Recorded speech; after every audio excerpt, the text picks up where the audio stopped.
여러분, 아주 오랫동안 그 뿌옇고 잔기스가 잔뜩 난 안경을 쓴 채로 세상을 살아왔다고 한번 상상해 보세요. 아, 생각만 해도 답답하네요. 그러니까요. 거울을 봐도 내 얼굴 윤곽이 흐릿하고 옷에 묻은 얼룩도 제대로 안 보일 거란 말이죠. 네네. 그러면 그냥 세상이 원래 이렇게 생겼나 보다. 내 모습도 뭐 원래 이 정도겠거니 하고 체념하면서 살아가겠죠. 보통은 그렇죠. 익숙해지니까요. 맞아요. 그러다 어느 날 누군가 여러분한테 아주 맑고 투명한 빛을 확 비춰주면서 동시에 도수가 정말 완벽하게 맞는 새 안경을 딱 씌워준다면 어떨까요? 와, 너무 선명해서 오히려 놀라지 않을까요? 그쵸.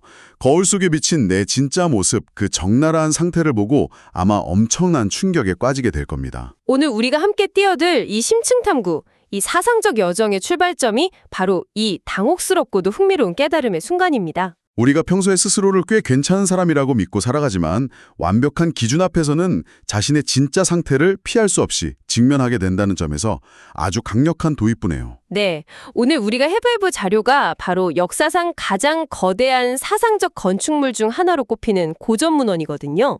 16세기 존 칼빈이 라틴어로 저술한 기독교 강요 1권의 발췌본입니다. 아, 정말 유명한 텍스트죠? 맞습니다. 이 문헌이 다루는 거대한 담론의 주제가 바로 창조주 하나님에 대한 지식인데요.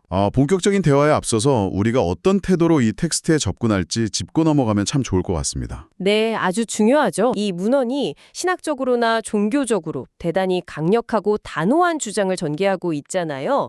하지만 여러분이 이 문헌의 견해에 동의하시든 혹은 철저한 무신론자이시든 상관없이 오늘 우리의 목표는 이 주장을 지지하거나 비판하는 게 절대 아닙니다. 철저히 중립적인 관찰자 시점인 거네요. 맞습니다. 세상을 뒤흔든 이 거대한 텍스트가 도대체 어떤 논리적 뼈대를 가지고 있는지 그 구조 자체를 해체해보고 관찰하는 지적인 탐구에 집중해보려 합니다. 네, 역사적 텍스트가 세상을 바라보는 프레임을 어떻게 짰는지 들여다보는 일 자체로 충분히 가치 있는 시간이 될 테니까요. 기대가 됩니다. 자, 이 방대하고 복잡한 라틴어 고전에서 우리가 오늘 집중적으로 파헤쳐볼 핵심 논점은 크게 세 가지입니다. 세 가지요. 첫째, 신을 아는 것과 나 자신을 아는 것 사이에 뗄 수 없는 관계. 둘째, 인간 내면에 심어진 이른바 종교의 씨앗과 그것이 망가지는 과정. 셋째, 세상을 통치하는 섭리라는 개념과 우연의 거부입니다. 아주 굵직한 주제들이네요. 네, 그래서 초보자분들도 쉽게 이해하실 수 있게 여러분이 가장 궁금해할 법한 핵심 질문 4가지로 나누어서 순서대로 풀어가 보겠습니다. 좋습니다. 첫 번째 질문이 뭔가요? 먼저, 보통 신에 대해 배운다고 하면 신의 전능함이나 우주 창조, 기적, 막 이런 거창한 것들부터 찾을 텐데 왜 이 문호는 아주 의외로 나 자신을 아는 것에서부터 논리를 전개하고 있는 걸까요? 그 부분이 본문의 가장 첫 구절에 등장하는데요. 이 사상적 건축물의 주춧돌이라고 할 수 있죠. 라틴어로 직역하자면 하나님을 아는 지식과 우리 자신을 아는 지식은 서로 밀접하게 결합되어 있다. 이런 뜻입니다. 밀접하게 결합되어 있다. 때려야 뗄 수 없다는 거네요. 정확합니다. 이 문헌은 이 두 가지 지식을 결코 분리할 수 없다고 단언하거든요. 내가 누구인지, 내 본성의 한계와 비참함이 무엇인지 철저히 깨닫지 못하는 상태에서는 신을 안다는 것 자체가 원천적으로 불가능하다는 논리입니다. 아까 제가 오프닝에서 말씀드린 안경 비유처럼 본문에서도 시각적인 비유를 통해 이 개념을 설명하더라고요. 네, 태양과 눈의 비유 말씀이시죠? 맞아요. 그게 아주 인상적이었습니다. 우리가 그냥 땅에 있는 사물들이나 주변 사람들을 내려다볼 때는 스스로의 판단력이나 시력이 꽤 훌륭하다고 착각한다는 점을 예리하게 꼬집고 있어요. 인간이 가진 내면의 교만함을 찌르는 대목이죠. 인간은 자기들끼리 비교할 때는 스스로를 지혜롭고 정의롭고 도덕적으로 꽤 괜찮은 존재라고 평가하는 경향이 있잖아요. 네. 고만고만한 타인들의 기준 속에서는 내 결함이 잘 안 보이니까요. 그런데 고개를 들어서 눈부신 태양, 즉 완벽한 기준점인 신을 정면으로 쳐다보는 순간 모든 것이 달라집니다. 태양을 정면으로 보면 막 눈이 멀어버릴 것 같은 압도감을 느끼지 않습니까? 그렇죠. 그 빛 앞에서는 내 시력이 얼마나 어둡고 약한지, 내 존재가 그 완벽함에 비해 얼마나 결함이 많은지 단번에 깨닫게 된다는 겁니다. 상대평가가 아니라 절대평가의 기준 앞에 서야만 내 진짜 상태를 알 수 있다는 의미죠. 와, 진짜 확 와닿네요. 완벽한 기준에 비추어 봐야만 내 진짜 모습을 볼 수 있다. 그리고 여기서 이 분야 전문가들이 아주 중요하게 생각하는 통찰이 하나 더 등장합니다. 오, 어떤 건가요? 이 문헌은 신과 나에 대한 지식을 단순히 지적 호기심을 채우거나 철학적 유희를 위해 추구하는 걸 엄격하게 경계합니다. 이 지식의 궁극적인 목적은 바로 경건함을 이끌어내는 데 있다고 못 받고 있거든요. 경건함이요. 단순히 머리로 아는 걸 넘어서는 어떤 태도를 말하는 건가요? 그렇습니다. 신의 완벽함과 동시에 나의 비참함을 뼈저리게 깨달을 때 인간의 내면에서는 단순한 공포가 아니라 진정한 경외심과 사랑이 섞인 경건함이 탄생한다는 게 이 문헌의 첫 번째 핵심 논리입니다. 자신이 얼마나 부족한 존재인지 아는 사람만이 완벽한 존재를 향해 진정한 존경심을 가질 수 있다. 논리적 전개가 기가 막히네요. 나를 깊이 들여다보는 것이 곧 절대적 진리에 닿는 시작점이라는 설학적인 선언인 셈이죠. 자, 이 지점에서 자연스럽게 두 번째 의문이 꼬리를 뭅니다. 네, 질문해 주시죠. 인간이 신을 알아야만 비로소 자기 자신을 제대로 알 수 있다면 과연 우리에게 신을 인식할 수 있는 능력이 애초에 탑재되어 있는가 하는 질문입니다. 우리는 태어날 때부터 절대자의 존재를 알고 있나요? 흥미롭게도 본문은 이 질문에 대해 매우 확고하게 그렇다고 대답합니다. 오, 태어날 때부터 안다고요? 네, 본문은 모든 인간의 마음속에 신성의 감각이 본능적으로 새겨져 있다고 주장하죠.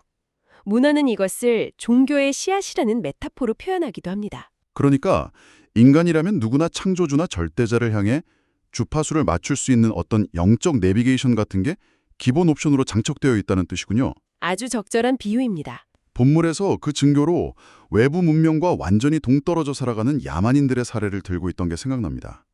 아무리 고립되고 원시적인 부족이라도 어떤 형태로든 절대자를 숭배하려는 본능이 있다는 점을 지적하더라고요. 역사와 인류학을 끌어와서 자신의 논리를 뒷받침하는 방식이죠.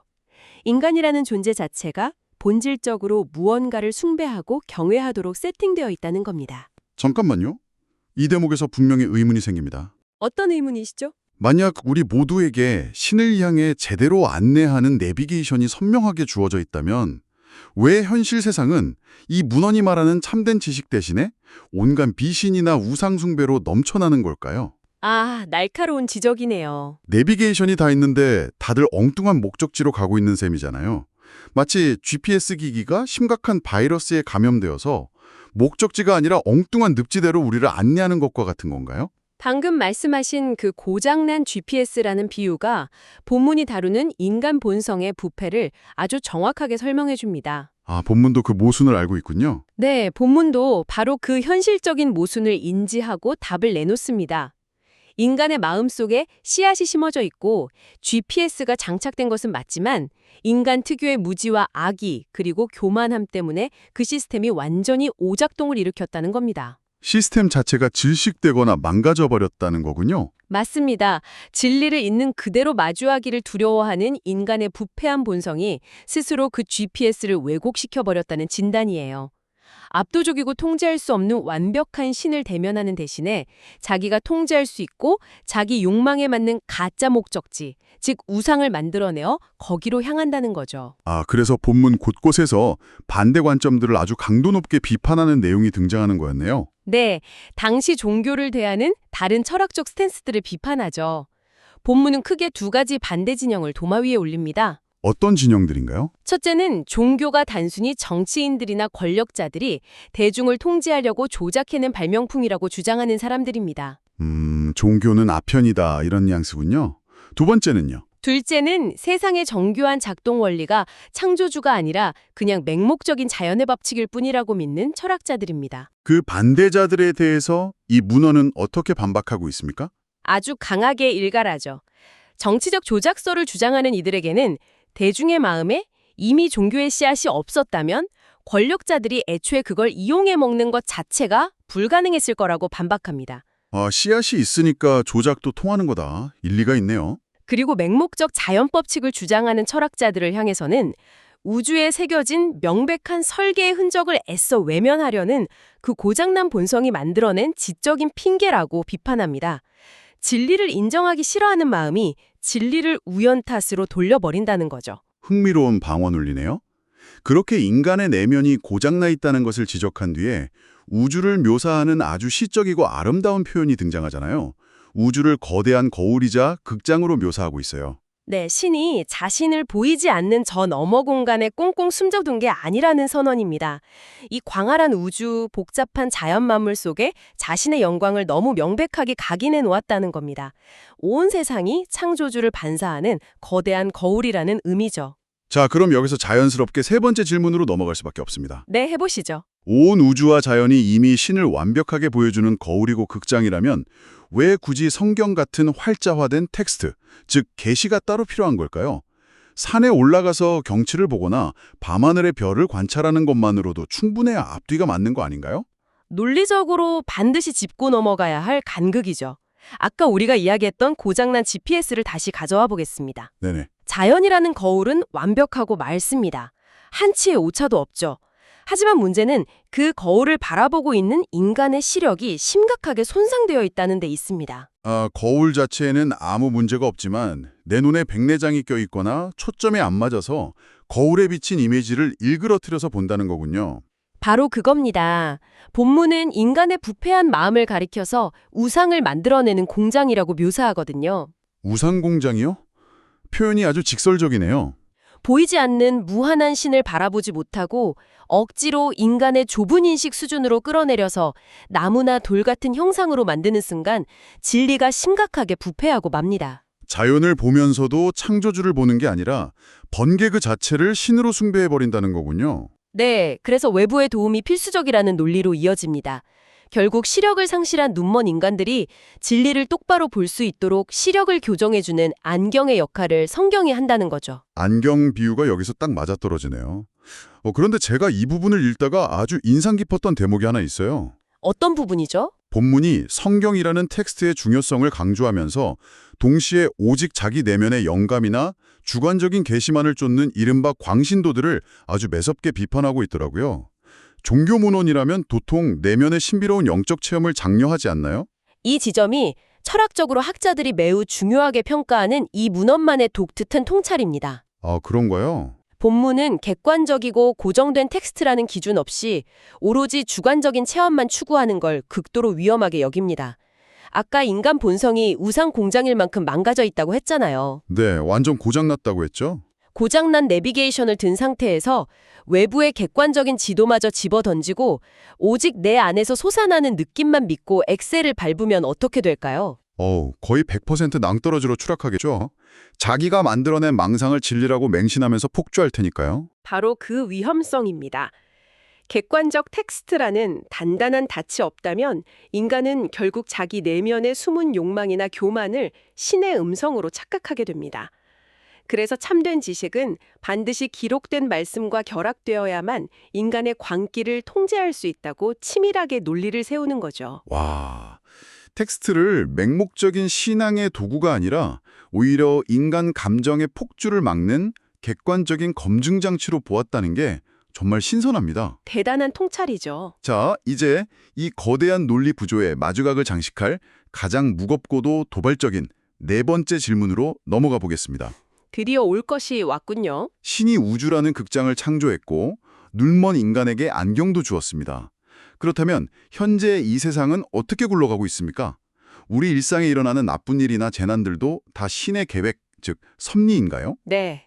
마지막 핵심 논점인 섭리에 대한 내용입니다. 본문은 하나님을 세상을 창조한 뒤 멀찍이 떨어져서 관망하는 방관자로 보는 관점을 철저하게 배격합니다. 아, 시계를 만들어 놓고 알아서 굴러가게 두는 게 아니군요. 절대 아닙니다. 심지어 나뭇잎 하나 떨어지는 미미한 사건부터 인간의 미래까지 모두 신의 구체적이고 지속적인 보살핌과 통치 아래에 있다고 주장하죠. 우연이나 운명이라는 개념을 강력하게 부정합니다. 여기서 제가 청취자 여러분을 대신해서 진짜 날카로운 반문을 하나 던져야겠습니다. 네, 해보시죠. 만약 세상 모든 일이 철저한 섭리 아래에 있다면 악인들의 끔찍한 범죄나 재난은 어떻게 설명하죠? 본문을 보면 신이 악인들의 행동까지도 사용한다고 되어 있는데 그럼 신이 악을 조장하는 작가라는 뜻인가요? 이건 정말 다들 궁금해하실 부분입니다. 그 예리한 질문이 바로 수백 년 동안 학자들을 끈질기게 괴롭혀온 딜레마죠. 이 문헌이 그 딜레마를 어떻게 방어하는지 객관적으로 해설해 보겠습니다. 네네. 본문은 신이 악인들을 하나의 도구로 사용하여 자신의 정당한 심판을 실행한다고 묘사하긴 합니다. 하지만 동시에 그 죄와 악행에 대한 책임은 온전히 악인들 자신에게 있다고 강력하게 선을 긋습니다. 아니 잠깐만요. 자기가 통제하고 사용해놓고 책임을 도구한테 묻는다니요? 이건 상식적으로 모순 아닙니까?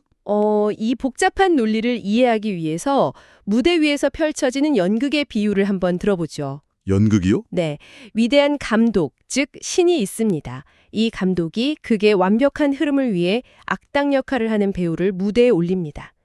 극의 진행은 전적으로 감독의 통제 아래 있죠. 네, 판은 감독이 깔았으니까요. 그런데 무대 위에서 그 배우가 아주 이기적이고 사악하게 행동할 때 그 사악한 악의 자체는 감독이 억지로 주입한 것일까요? 아니면 그 배우 스스로의 부패한 내면에서 나온 것일까요? 아, 비유를 들으니 확 이해가 가네요. 무대라는 상황은 감독이 만들었지만 배우가 악을 행하고자 품었던 동기 자체는 철저히 배우 자신의 속에서 자발적으로 우러나왔다는 뜻이군요. 그것이 핵심입니다. 본문은 하나님의 정의로운 통치와 인간의 자발적인 악애가 어떻게 모순 없이 공존하는지를 이렇게 행동의 동기를 통해 논리적으로 분리해냅니다. 책임을 물을 때는 결과가 아니라 악한 동기를 묻기 때문에 악인은 핑계를 댈 수 없다는 방어 논리죠. 인간이 스스로 자발적인 악을 선택했다는 점을 끝까지 놓치지 않으면서 책임을 묻는 치밀한 구조네요.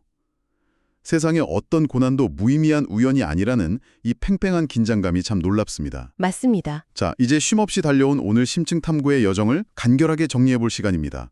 오늘 3가지 묵직한 화두가 있었죠. 네, 요약해 주시죠. 첫째, 나를 깊이 들여다보는 것이 곧 참된 지식의 시작이라는 점. 둘째, 우리 안에 고장난 종교적 GPS와 우주라는 완벽한 거울. 셋째, 맹목적인 우연을 거부하고 모든 것을 주관하는 섬세한 섭리의 개념이었습니다. 완벽한 요약입니다. 여러분, 우리가 이 문헌의 종교적 견해에 동의하던 철저히 무신론적인 관점을 가지고 있던 상관없이 이 고전이 던지는 메시지는 큰 울림을 줍니다. 네, 삶에 대하는 태도에 관한 문제니까요. 맞습니다. 세상 모든 일이 무의미한 우연의 연속이 아니라 어떤 거대한 목적과 연결되어 있다고 바라보는 관점은 우리의 일상을 완전히 바꿔놓을 수 있죠. 덧붙여서 오늘 대화가 끝난 후 여러분이 스스로 생각해 볼 만한 깊이 있는 질문을 하나 던지고 싶습니다. 오, 어떤 질문인가요? 본문은 무지에 찬 우상 숭배를 강하게 비판했습니다. 그렇다면 오늘날 우리 현대인들이 과학, 돈, 혹은 우리 자신의 이성이라는 이름표를 붙여놓고 무비판적으로 맹신하고 있는 현대판 고장난 GPS는 과연 무엇일까요? 아, 과학이나 돈도 결국 우리가 만들어낸 또 다른 우상일 수 있다는 거네요. 네, 여러분의 내면에는 지금 어떤 종교의 씨앗이 자라나고 있습니까? 스스로 꼭 질문해 보시기 바랍니다. 정말 평생 의심 없이 쓰고 살아온 내 안경이 얼마나 뿌옇고 왜곡되어 있었는지 깨닫게 되는 시간이었습니다. 수백 년 전 고전이 우리의 어두운 동기를 날카롭게 해부한다는 게 참 지적인 스릴이 넘치네요. 오늘 이 시간이 여러분의 인생 렌즈를 새롭게 닦아보는 계기가 되었기를 바라며 다음 심층 탐구에서 뵙겠습니다.